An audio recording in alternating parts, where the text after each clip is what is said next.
Elon Musk ने एक बार फिर दुनिया के सबसे अमीर शख्स का खिताब हासिल कर लिया है। एक बार फिर इसलिए कह रहे हैं क्योंकि कुछ समय के लिए ये पोजीशन ओरेकल के को-फाउंडर लैरी एलिसन के पास चली गई थी। इसलिए कुछ पल को ही सही, लेकिन लैरी दुनिया के सबसे अमीर शख्स हो गए। दरअसल ओरेकल के शेयरों में जबरदस्त उछाल आया। कंपनी ने मजबूत कमाई की और आर्टिफिशियल इंटेलिजेंस इंफ्रास्ट्रक्चर सेवाओं की बढ़ती मांग को देखते हुए कंपनी का ग्रोथ प्रेडिक्शन अच्छा रहा। इसी दौरान वॉल स्ट्रीट जर्नल की रिपोर्ट में खुलासा हुआ कि ओपन एआई ने ओरेकल से करीब 300 अरब डॉलर का कंप्यूटिंग पावर खरीदने का कॉन्ट्रैक्ट साइन किया है। ये डील 2027 से शुरू होगी और 5 साल चलेगी। ब्लूमबर्ग की रिपोर्ट के मुताबिक एलिसन की संपत्ति एक झटके में 89 अरब डॉलर बढ़ गई और वो 383.2 अरब डॉलर तक पहुंच गई। दिन के दौरान उनकी नेटवर्थ 101 अरब डॉलर तक बढ़ गई थी, जो अब तक का सबसे बड़ा सिंगल डे गेन माना गया।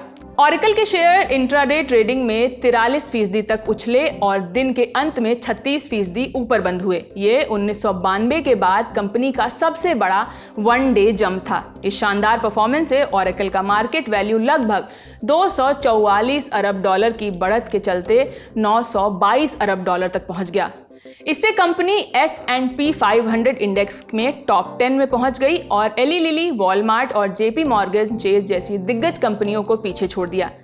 एलिसन ओरेकल के सबसे बड़े व्यक्तिगत शेयरधारक हैं, इसलिए उनकी दौलत तेजी से बढ़ी और कुछ समय के लिए उन्होंने एलन मस्क को भी पीछे छोड़ दिया और दुनिया के सबसे अमीर व्यक्ति बन गए। हालांकि दिन खत्म होने तक मस्क की नेटवर्थ भी बढ़ी और 384.2 अरब डॉलर पहुंच गई, जो एलिसन से 1 अरब ज्यादा थी। फिर क्या था, मस्क ने अपना खोया हुआ सिंहासन कुछ ही घंटों में वापस पा लिया। यहां तक बात हो ही गई है तो फिलहाल फोर्ब्स मैगजीन के मुताबिक दुनिया के सबसे अमीरों की लिस्ट में कौन कौन है वो भी जान लेते हैं। इसकी जानकारी आप हमारी स्क्रीन पर देख सकते हैं। सबसे पहले नंबर आता है एलन मस्क का। इनकी नेटवर्थ है 342 अरब डॉलर। इनकी कंपनियां हैं टेस्ला और स्पेसएक्स। फिर नंबर आता है मार्क जकरबर्ग का। इनकी नेटवर्थ है 216 अरब डॉलर। इनकी कंपनी है फेसबुक। फिर नंबर आता है जेफ बेजोस का, जिनकी नेटवर्थ है 215 अरब डॉलर और इनकी कंपनी है अमेज़न। फिर है लैरी एलिसन 192 अरब डॉलर के साथ। इनकी कंपनी है ओरेकल। फिर नंबर आता है बर्नार्ड अर्नोल्ट और फैमिली का और इनकी नेटवर्थ है 178 अरब डॉलर और इनकी कंपनी है LVMH और इनकी इंडस्ट्री है फैशन और रिटेल। फिर हैं वॉरेन बफे, जिनकी नेटवर्थ है 154 अरब डॉलर।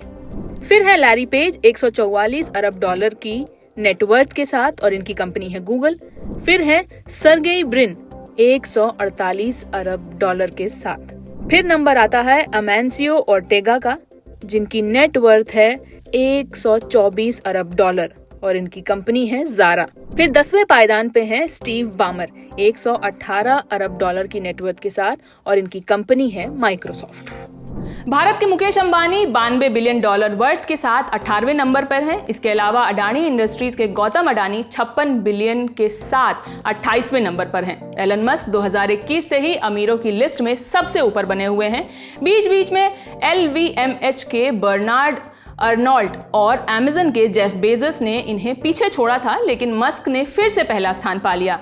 उनकी संपत्ति ज्यादातर टेस्ला, स्पेसएक्स और बाकी वेंचर्स में हिस्सेदारी से जुड़ी है, जो मार्केट की उठापटक के बावजूद मजबूती बनाए हुए हैं। इस खबर पर आप क्या सोचते हैं, हमें कमेंट बॉक्स में जरूर बताइए। इस खबर को लिखा है मेरे साथी दीपेंद्र ने। मैं हूं शिवानी। बने रहिए द ललन टॉप के साथ। शुक्रिया।